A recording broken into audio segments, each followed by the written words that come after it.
आप सब जानते हैं कि जेम्स स्पेस टेलीस्कोप इस वक्त कायनात में काम करने वाली सबसे एडवांस टेलीस्कोप है। कुछ टाइम पहले इस टेलीस्कोप ने बहुत बड़ी चीज को फाइंड किया। आखिर ये चीज क्या है, इसका साइज कितना बड़ा है, ये अमेजिंग इन्फॉर्मेशन आप जानोगे आज के इस वीडियो में, तो पूरी वीडियो वॉच कीजिएगा। वीडियो शुरू करने से पहले अगर आपने हमारे चैनल को सब्सक्राइब नहीं किया तो जल्दी से हमारे चैनल को सब्सक्राइब करके वीडियो को लाइक और शेयर जरूर करें। जेम्स स्पेस टेलीस्कोप ने जिस चीज को फाइंड किया है, इसका साइज हमारी गैलेक्सी मिल्की वे से 100 गुना ज्यादा बड़ा है। इस चीज का नाम है अल्काइनोस। ये एक गैलेक्सी है जो कायनात में आज तक डिस्कवर होने वाली सबसे बड़ी गैलेक्सी है। ये एक रेडियो गैलेक्सी है। रेडियो गैलेक्सी ऐसी गैलेक्सी होती है जिसके सेंटर में सुपर मैसिव ब्लैक होल मौजूद होता है। जैसे ही कोई मैटर ब्लैक होल के अंदर जाता है तो इसके अंदर से दो रेडियो जेट्स की शक्ल में बहुत ज्यादा एनर्जी खारिज होती है। ये रेडियो जेट्स गैलेक्सी के सेंटर से मुख्तलिफ सीमा से निकलती हैं। इस चीज को एक्टिव गैलेक्टिक न्यूक्लियाई भी कहा जाता है। ये बात आप जान लें कि रेडियो गैलेक्सी बहुत ज्यादा रेयर होती हैं। इनकी फॉर्मेशन बहुत ज्यादा लो डेंसिटी में होती है। इनकी लेंथ 2.3 मिलियन लाइट ईयर होती है। साइंसदान इस गैलेक्सी को स्टडी कर रहे हैं ताकि इसके अंदर से निकलने वाली रेडियो जेट्स के बारे में जान सके। ये आज तक डिस्कवर होने वाली सबसे बड़ी गैलेक्सी है। इसको एक PhD स्टूडेंट मार्क और उसकी टीम ने डिस्कवर किया है। इस डिस्कवरी ने रेडियो गैलेक्सीज के बारे में बहुत सारे आइडियाज को गलत साबित कर दिया है। यहाँ एक सवाल आता है कि आखिर ये गैलेक्सी है क्या। इस डिस्कवरी को तो प्लाज्मा प्लूम्स की मदद से कैप्चर किया गया है। हैरान करने वाली बात यह है कि साइंसदानों ने आज तक इतनी बड़ी गैलेक्सी नहीं देखी।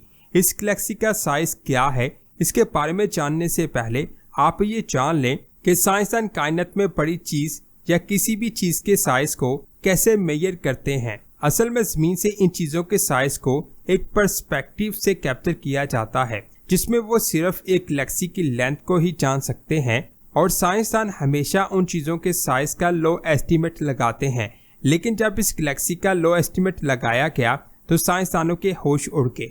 इस गैलेक्सी की लंबाई 16 मिलियन लाइट ईयर है। ये साइज इतना बड़ा है कि हमारे गैलेक्सी जैसी 100 गैलेक्सीज इसके अंदर आसानी से आ जाएंगी। साइंसदान अब तक 100 रेडियो गैलेक्सीज को फाइंड कर चुके हैं और उनमें सिर्फ 100 गैलेक्सीज ही ऐसी हैं जिनका साइज 100 मिलियन लाइट ईयर तक फैला हुआ है। इस गैलेक्सी के बारे में दूसरा डेटा लोफर टेलीस्कोप से लिया गया है। इस टेलीस्कोप ने इस गैलेक्सी को 60 से 90 रेजोल्यूशन पर कैप्चर किया है। इस डेटा से साइंसदानों ने रेडियो गैलेक्सी से एक सेंसिटिव डोमेन को कैलकुलेट किया है कॉस्मिक डिस्टेंस के लिहाज से, यानी हमारी कायनात जितनी बड़ी है उसके साइज के हिसाब से ये गैलेक्सी हमारी जमीन से बहुत ज्यादा करीब मौजूद है। ये गैलेक्सी हमारी जमीन से 3 अरब लाइट ईयर दूर मौजूद है।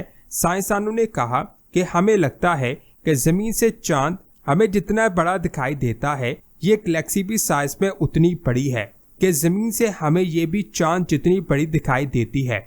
इस गैलेक्सी की डिस्कवरी से साइंसदान बहुत ज्यादा खुश हैं क्योंकि इस गैलेक्सी से साइंसदान कॉस्मिक वेब के सबसे मुश्किल फिलामेंट को समझने की कोशिश करेंगे। कॉस्मिक वेब कायनात का बढ़ता हुआ हिस्सा है जो नोड्स के नेटवर्क की तरह नजर आता है। नोड्स के नेटवर्क को फिलामेंट और क्लस्टर कहा जाता है। एक गैलेक्सी फिलामेंट और क्लस्टर को स्टडी करना बहुत मुश्किल काम है।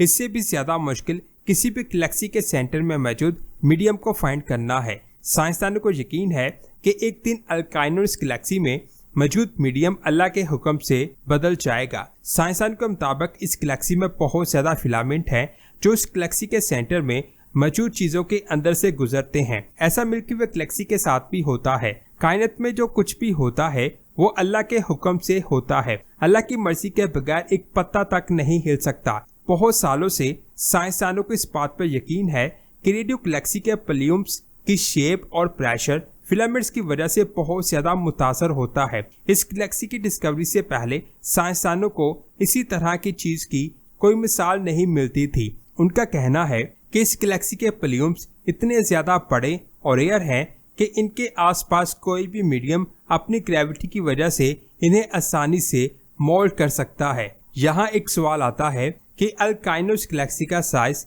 इतना ज्यादा बड़ा कैसे हो सकता है।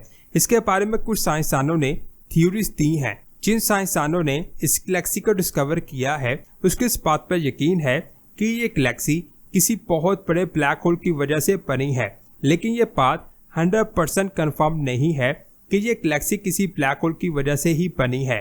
अभी तक किसी को सही से नहीं पता चल सका कि ये गैलेक्सी कैसे बनी, लेकिन इस गैलेक्सी के साइज ने साइंसदानों के होश उड़ा दिए हैं। इसके बाद बात करते हैं इस तस्वीर की। जैसे कि आपको पता है कि सितारे के मून्स होते हैं जो उसके गिर्द ऑर्बिट करते हैं। मिसाल के तौर पर हमारे ज़मीन का एक चांद है। जुपिटर और सैटर्न के भी एक से ज्यादा चांद हैं, लेकिन किसी भी मून के साथ एस्ट्रॉयड का होना बहुत ज्यादा रेयर है। एक अंदाजे के मुताबिक 1.1 मिलियन एस्ट्रॉयड्स में से सिर्फ 150 एस्ट्रॉयड्स किसी न किसी चांद का हिस्सा है। लेकिन कुछ टाइम पहले साइंसदानों ने एक ऐसे एस्ट्रॉयड को फाइंड किया है जिसके 3 चांद हैं। इस एस्ट्रॉयड का नाम इलेक्ट्रा है। इलेक्ट्रा के पास एक नहीं बल्कि 3 चांद को डिस्कवर किया गया है। इस एस्ट्रॉयड को पहले 19वीं सदी में देखा गया था, लेकिन इसके पास 3 मून हैं। इनके बारे में साइंसदानों को अब पता चला है। 1873 में 160 मीटर लंबा एस्ट्रॉयड डिस्कवर हुआ था जो मार्स और जुपिटर के दरमियान मौजूद एस्ट्रॉयड बेल्ट में घूम रहा था। उस एस्ट्रॉयड के पहले मून को 1 सदी के बाद यानी 2023 में फाइंड किया गया और उसके दूसरे मून को 2014 में फाइंड किया गया। इस डिस्कवरी से साइंसदान को पता चला कि सितारों के अलावा भी एस्ट्रॉयड के गिर्द मून्स हो सकते हैं और इन्हें कैसे फाइंड किया जा सकता है। इलेक्ट्रा का पहला मून इससे 1300 किलोमीटर की दूरी से ऑर्बिट कर रहा था और इसके चांद का साइज 600 किलोमीटर लंबा था। दूसरे चांद का साइज 200 किलोमीटर है और ये उस एस्ट्रॉयड को 500 किलोमीटर की दूरी से ऑर्बिट कर रहा है। अब ये तीसरा चांद डिस्कवर हुआ है, वो बाकी दोनों मून से साइज में छोटा है।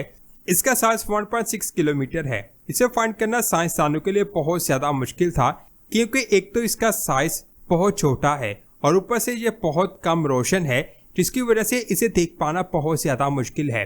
साइंसदान अभी भी इन तीनों चांद को स्टडी कर रहे हैं। अभी तक उनको समझ नहीं आ रही कि किस तरह ये चारों ऑब्जेक्ट एक दूसरे से जुड़े हुए हैं और ना ही साइंसदान ये जान सके हैं कि इस तरह का अमल हमारे सोलर सिस्टम में और कहां कहां है।